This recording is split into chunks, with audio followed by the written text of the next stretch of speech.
American fighter planes based in England, operating in the skies of Western Europe against the German Air Force. This is the P-47, the Thunderbolt, a fast, tough, high-altitude fighter with a dive like its name and an 8-gun blast in its wings. Here is the Lightning, the P-38, master of the air in many theaters of war. The long range and concentrated firepower of this great fighter counted in Western Europe, too. The Mustang, the P-51, longest range fighter in the world. Speed, fast climb, quick dive, tight turn. A fighter pilot's dream. Into these three great fighters, America poured its genius, its millions of man-hours of labor, its faith in victory against the Luftwaffe. And in their single cockpits, it placed its carefully chosen sons, trained to a fighting edge, trained as never before. Here is their report, catch as catch could by their own gun cameras in the instant of action, and delivered in return for your toil and your treasure and your high hopes.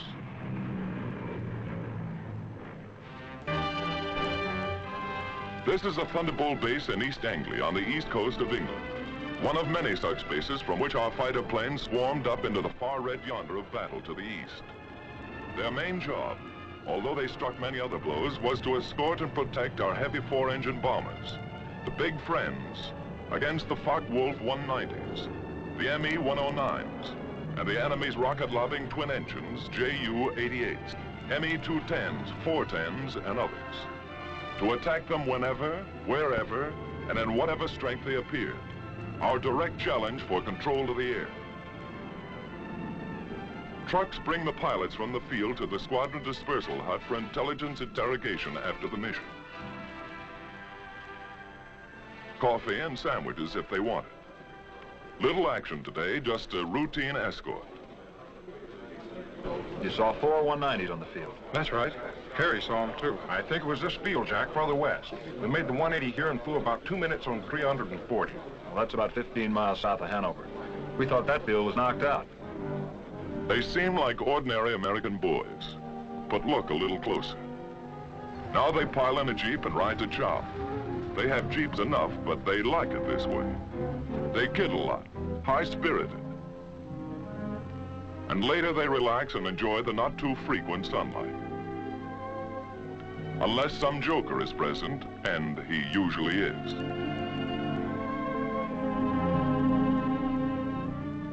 They keep pretty fit, ready to stand anything up to 7 hours in a single-seater in sub-stratosphere, alert every second. And they keep their eye in. This fellow has 22 destroyed.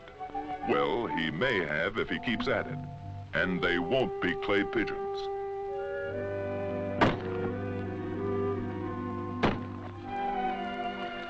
The old swimming hole is the same in England as at home. They had a beautiful summer in England that day. Little aquatic practice won't hurt either. They may have to make a high dive with chute and become a channel swimmer almost any time. Of course, it gives their airborne pals a fine chance to practice low flying a bit.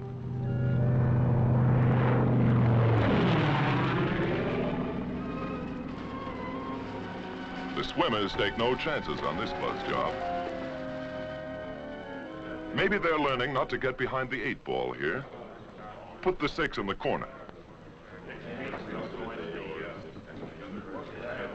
Getting in shape for Wimbledon in a small way.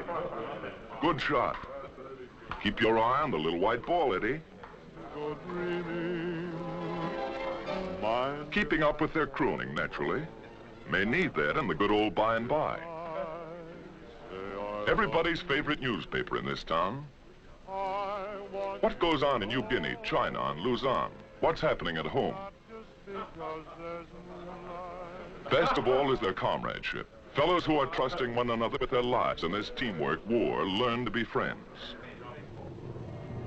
Somewhere else in England, and another day, from deep sweeps into enemy territory, a weather reconnaissance plane flies in. Its reports are cross-checked with many others, writing the destiny of today or tomorrow in atmospheric pressure lines. Fair in this theater means not impossible, and weather is almost enemy number one. At 8th Air Force, General Doolittle discusses fighter protection. The 8th Fighter Command will give fighter cover to targets and back from the targets. desirable that we peel off as many fighters as possible to come down east of the Roar and straight ground targets. How many do you want to peel off? Well, General, we're spreading over a pretty wide area there. I'd recommend very seriously that we hold all strafing to a minimum. All right. Go ahead and send that over to the 8th Fighter Command. Yes, sir. The bomber plan, timing, altitudes, forces, course, and targets have reached the Combat Operations Room at Headquarters 8th Fighter Command. Major General Kepner commanding. Now the General and his Chief of Staff, Brigadier General Griswold, come in to inspect and discuss the plan of escort. Colonel Burns, operations, determines what group shall fly. Colonel James decides their disposition. Colonel Callahan, intelligence, estimates where and when the enemy will intercept. It's an intricate scientific plan, based upon information from many sources, and upon the route and location of the target. Then a field order goes out to the fighter wings, and through them to the fighter groups and squadrons which they control. This command supports 1st and 2nd Bomber Forces. 62nd Group P-47s will escort heavy bombers over enemy coast through target to limit of endurance. All observations will be reported over RT. The field order is received at the fighter base by the duty officer in group operations. He checks the field order for the group rendezvous time with the bombers. He calls maintenance, armament, and others. And in the still dark hours of the morning, a squadron intelligence officer shakes the pilots out of their deep sleep. Briefing at 6:30.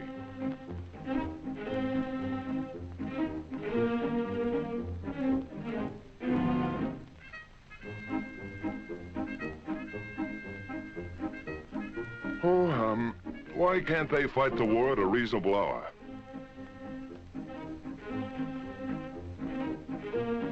Wake up over there if you want any breakfast. There's a show on. Crews, meantime, are warming and priming the aircraft. The crews are a vital part of this show. Tune their kites to fighting pitch. Going places as always, long-range wing tanks are fitted.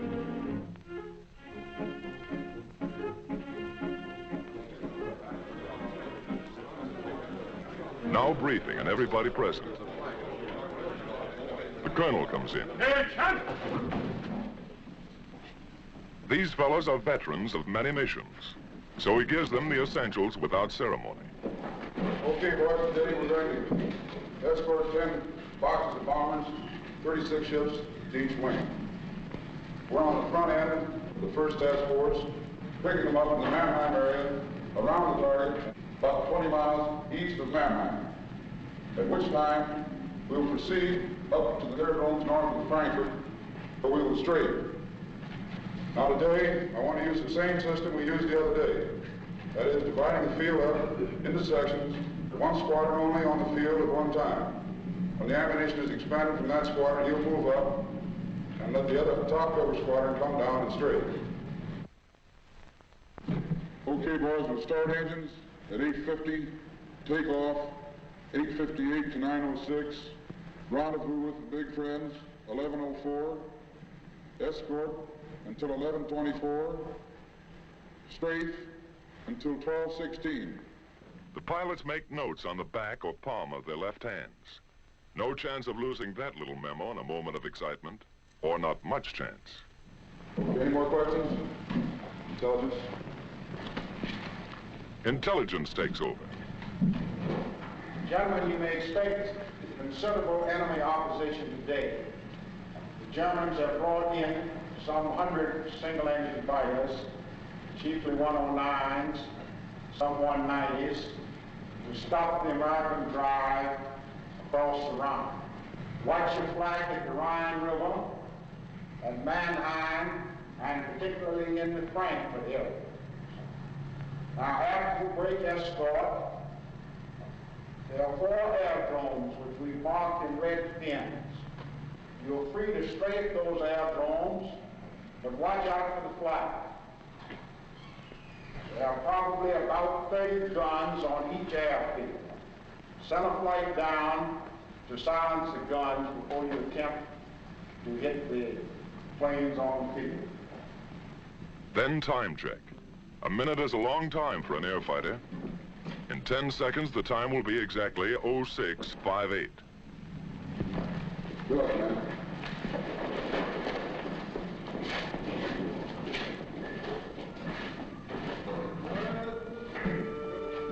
Surprised? These fellows know what's at stake. Each man takes his emergency kit and empties his pockets. A scrap of paper might tell a big story to enemy intelligence if he has to bail out. Last but not least, each pilot picks up his chute and rubber dinghy on the way out. 20 minutes before takeoff time, trucks bring the pilots to their planes. The group leader gives his own flight special instructions. Techniques are proven and fairly standard, but they're rugged individualists, these fighter boys, and each leader has a few ideas of his own. All right, let's get aboard. Helmet is not only for warmth, it holds radio earphones too. Oxygen mask contains the mic. No hands to spare on this one-man kite. Here this pilot will fly and fight in the icy substratosphere or dusting the treetops of Germany for anything from 4 to 7 hours. Oh, my aching back.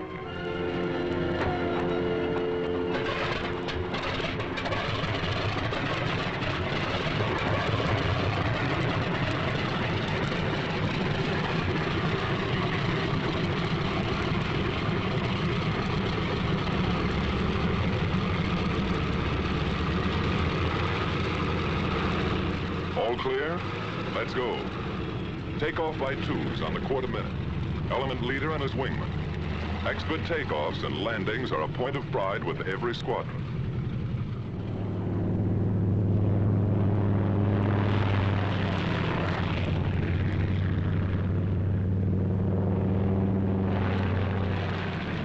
While at other bases, timed to the escort schedule, the P-38s get underway. And at still others, here go the long-range Mustangs to keep their rendezvous with the big friends someplace deep in Germany. Somewhere out there over enemy territory, near or far on the long route as the bombers go out and come home, each of these fighter formations will make rendezvous with them at a certain point on the exact minute. These thunderbolts climb steadily over the channel and into hostile air. They keep fairly close together to prevent wandering and to save gas. That all-important item for the long-range escort fighter. You can't borrow a couple of coupons over Frankfurt or Cologne.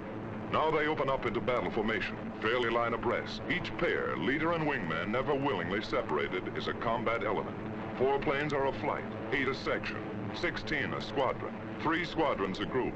All working together because it's teamwork every second or die.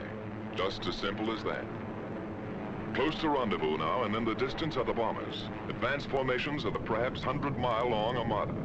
The Thunderbolts maneuver for their escort position. Each pilot searches the sky constantly, watching for the main enemy attack which may come near the coast or deep in Germany, or a hit-and-run sneak attack by the enemy's aerial snipers. Red leader to outpost. Bogies at 10 o'clock level. Outpost to red leader. Your bogies look like friendly Spitfires. But these black darts are not friendly. This is red leader. All right, men on the ball. This is it. 109's at 9 o'clock. Yellow leader to outpost. 1 Fog Wolf coming in. Outpost to red leader. Can we get them? It's our turn, Chief. Red leader to outpost. White flight drop tanks and attack. Red flight stay up for cover. Yellow flight continue to escort. Red flight gets rid of its long-range wing tanks before the fight. Then down they go. The sneak attackers try to run for it now, but the Thunderbolts are on them.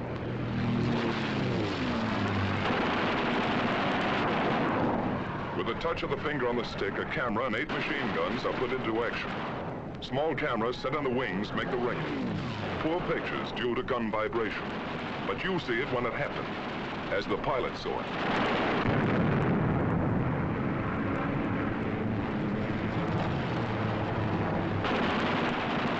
The armor-piercing incendiary 50 caliber ammunition makes a flash when it strikes, and how it strikes.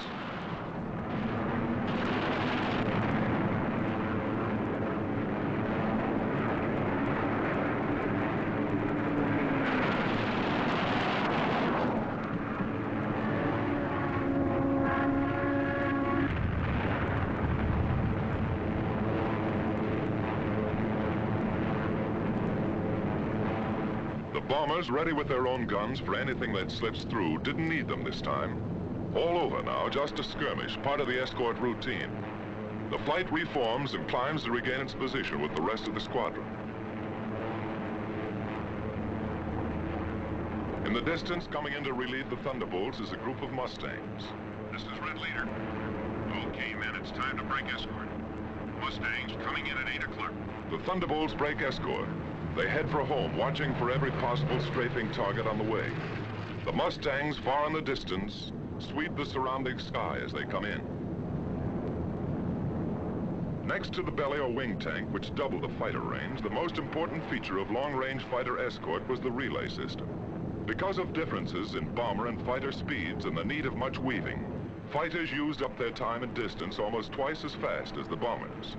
Thus, the same group of fighters could remain with the bombers only 25 to 40 minutes out of a 6 or 8 hour mission, going and coming.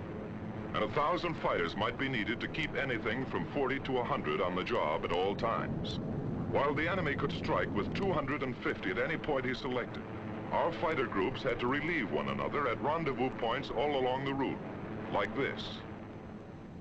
Simple in diagram, but difficult in the limitless, often weather-blinded spaces of the enemy air. It took planning, leadership, and most of all, it took individual fighting skill and courage to match the enemy's tactical advantages. Forewarned an hour and a half by his radars, our bombers gained altitude over England. He had plenty of time to mass his fighters at his chosen point of attack and to outnumber our escort at anything from 2 to 1 to 10 to 1. This captured film shows how quickly the 109s and the Focke-Wulf 190s got into action. They were as grimly determined to stop these great daylight thrusts into their industrial heart as our bombers and fighters were resolved to press them home to the hilt.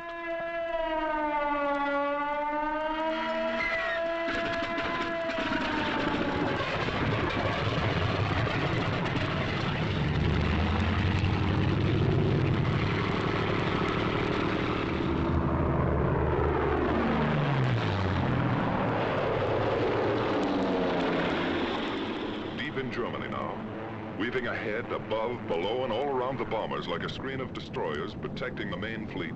A group of escorting Mustangs watches every corner of the sky. They don't have long to wait.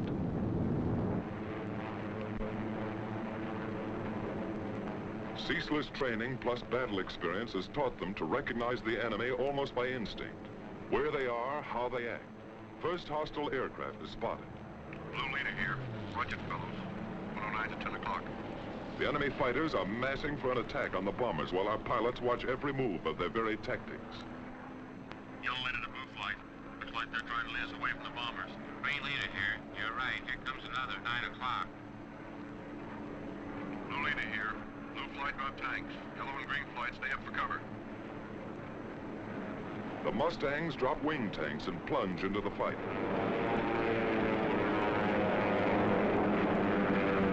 The head-on dive through the fortress's formation is a favorite. So fast sometimes and so many, our fighters cannot head all of them off. The Huns make a sneak attack on our bombers from behind. Some of them get in close, as this captured enemy gun camera film shows, and hammer our bombers with their 20 millimeters.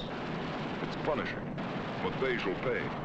The Mustangs are in the thick of it, and the battle ranges all over the sky as other formations join in.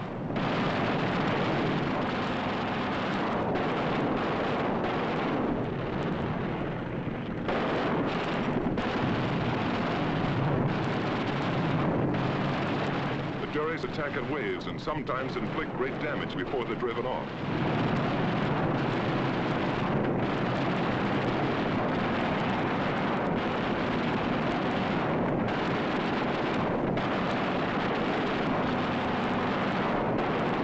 The B-17 catches fire and goes down in flames.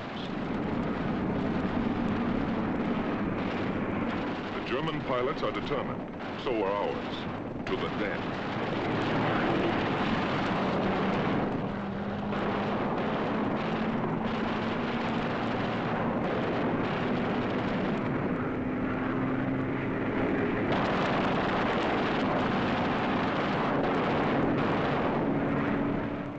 Tail shot off, but still going ahead. And still they come.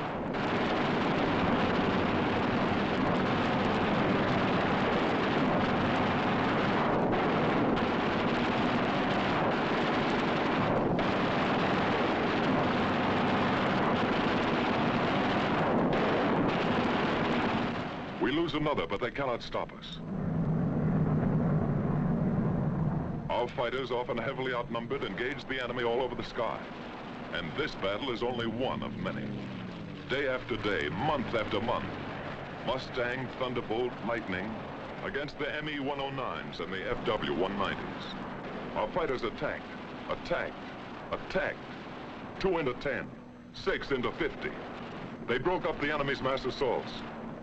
Then his shattered flights were pounced upon and destroyed individually.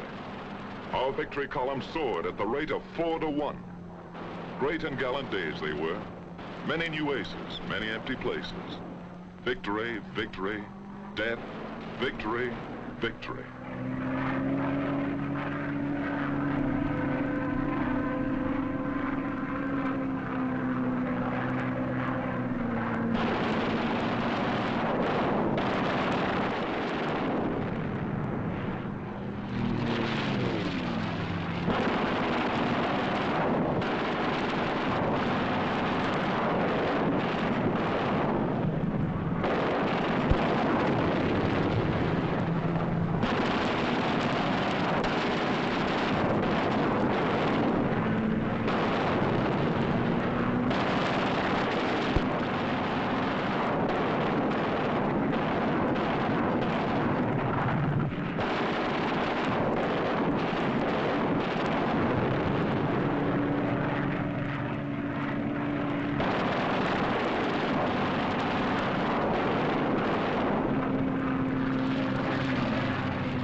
While our ever-increasing fleets of fortresses and liberators pressed relentlessly onto their targets, whenever attacked, they defended themselves with legendary gallantry and effectiveness.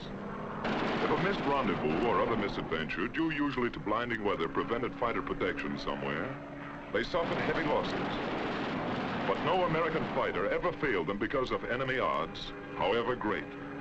Never was a mission turned back by enemy action. Our bomber and fighter losses, though strikingly less than the enemy's, were heavy. But the home front sent us more bombers and fighters, and more well-trained pilots, and our fleets grew mightier by the month. But the enemy first-line operational strength was maintained also. The great air battle of Europe was still undecided. In February 1944, there was a sudden change. Our fighters were ordered to range wider, even at some risk to the bombers, to seek the enemy instead of waiting for him, and above all, to follow him to his destruction. A gigantic fighter battle raged across the European skies with victories by our fighters alone of 60, 85, over 100 destroyed each day. The fight came down from almost invisible heights to the final decision, perhaps only a few feet above the ground. Enemy warplanes of every kind and in fantastic numbers were splashed all over the landscape of northwestern Germany and occupied Holland, Belgium, France.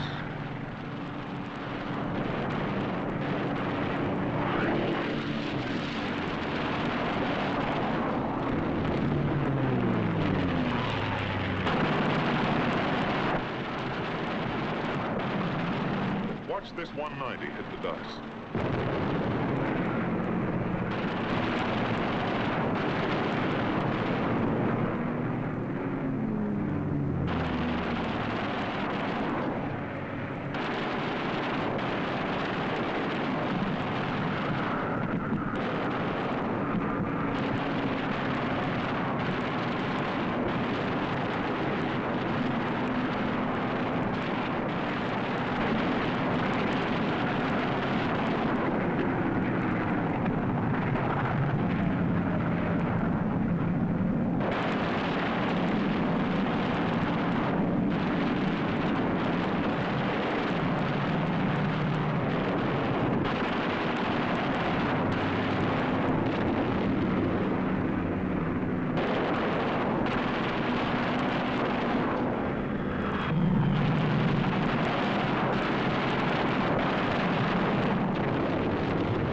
was a crucial battle.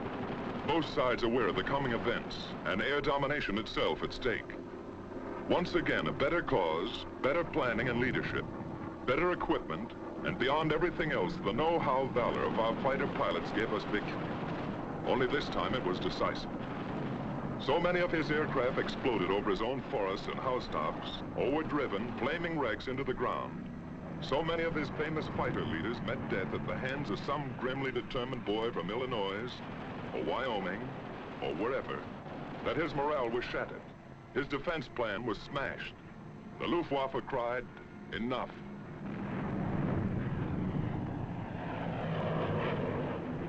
And the day arrived when a huge 8th Air Force bomber mission with full fighter escort was flown to Berlin and back in good weather without challenge by a single enemy fighter.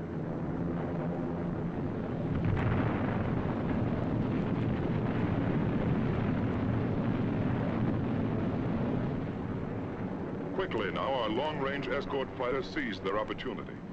Since the enemy did not come up to fight, down they went to blast his planes to pieces and burn them on his own aerodromes all over Western Europe in the very heart of Germany. It was the most savage and devastating fighter ground attack on record. Returning from unchallenged escort duty and on many special missions, they burned his aircraft by hundreds, harried him from one airfield to another, forced on him a degree of dispersal ruinous to his efficiency. His frequently intense light flak, sheets of machine gun fire from flak towers and ground installation caused losses, heavy ones. 4 times as many as the same number of fighters would sustain in aerial combat. These are the films of the victors, and they do not show the cost. But our fighters never flinched, and by their fine courage, facing destruction in single-engine planes only a few feet above the ground, 500 miles from their bases, they smashed the heavily concentrated front-line operational strength of the German Air Force forever.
These jerry revetments could be attacked only through the front door.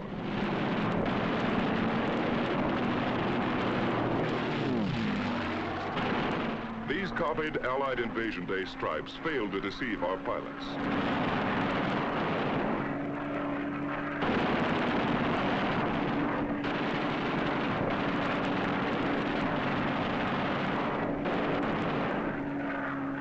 The enemy often dispersed his aircraft in the woods fringing his airdromes.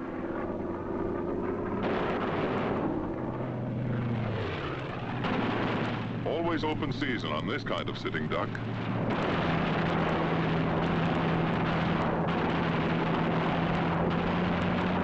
Watch this boy reef it around for another crack.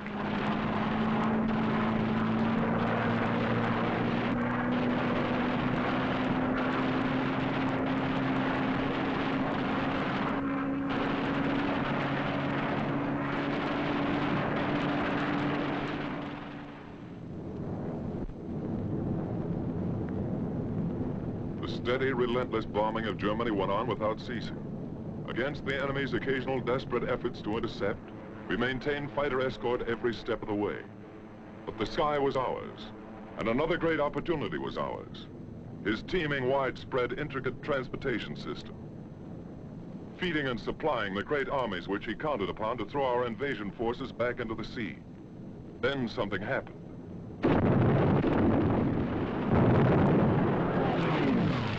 The enemy's roads and railroads were struck with a mighty force of air power. They were tense days, crucial days, and both sides knew it. Our fighters, freed by their bitterly won victory in the air, became a dominant factor on the ground. These thunderbolts are dive bombing. They strike home. But by far the greatest, the almost paralyzing destruction they inflicted was by the burning, hard-hitting fire of their 50 caliber guns. They exploded locomotives by the thousand and burned freight cars in uncounted numbers. No train in daylight hours was safe. No marshalling yard a haven. The enemy's desperately needed rail transport system was shattered all over the map.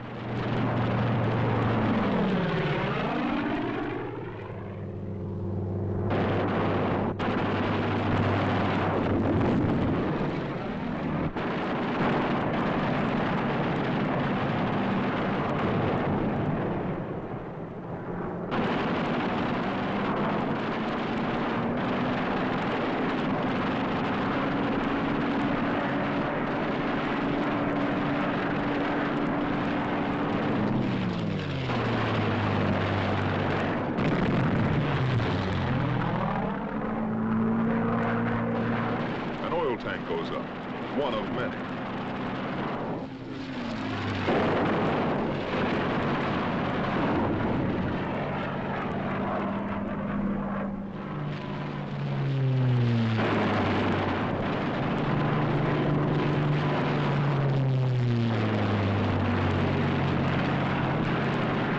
No mistaking gasoline when you hit it.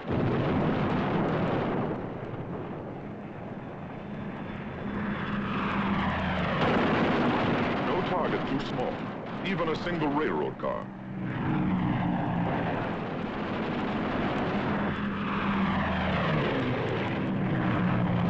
The Hun tried to hide his trains in the woods, but it did not save them.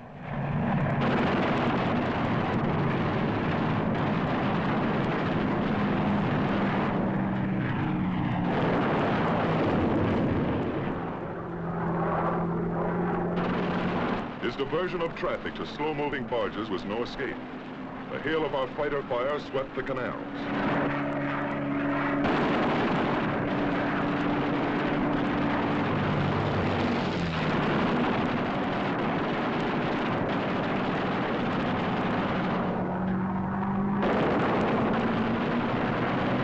Flak towers like these cause us lots of damage. They took plenty in return. Radio and radar stations came in for a special beating.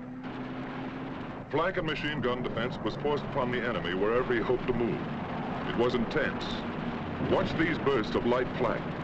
Much of it our skillful pilots knew how to avoid. Some of it caused us grievous losses. None of it turned us aside.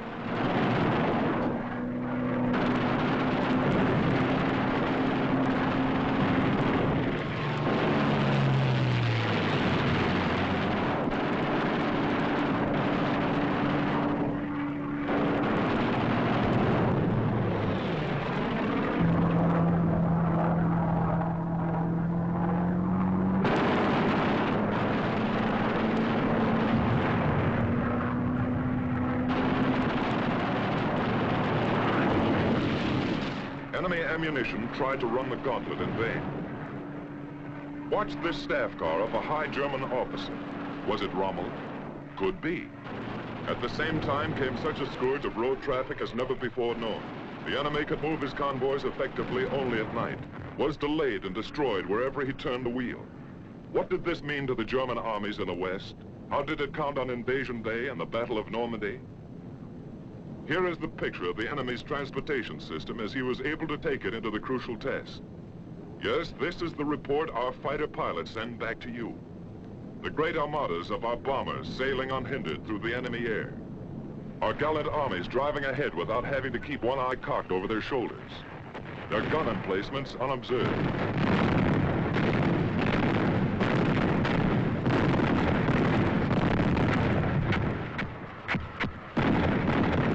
Everywhere above the mighty battle was and is the flash of American fighters. The Thunderbolt, the Lightning, the Mustang. The Germans see them deep in their own sky and cringe. Our men see them above the grim fight and cheer. There are remembered names in the mess halls. Major Gerald Johnston, a crack shot. Major Goodson, gallant fighter. Major Dwayne Beeson, great tactician. Captain Eugene O'Neill, one of the best. Major Don Gentili ran up a flaming record. Colonel Don Blakesley, great leader of 4th Group. Major Walker Mahurin, one of the first and best of the great aces. Major Bob Johnson and all his victories. Lieutenant Colonel Kabreski, with a great career. And Colonel Hubert Zemke, famous commander of 56. A score of victories or more on the records of them all. Duncan, Schilling, Pretty, and many, many others. But this is not the story of our heroes. It belongs to all our gallant fighter pilots who in the decisive hour smashed the Luftwaffe and gave us freedom of the air.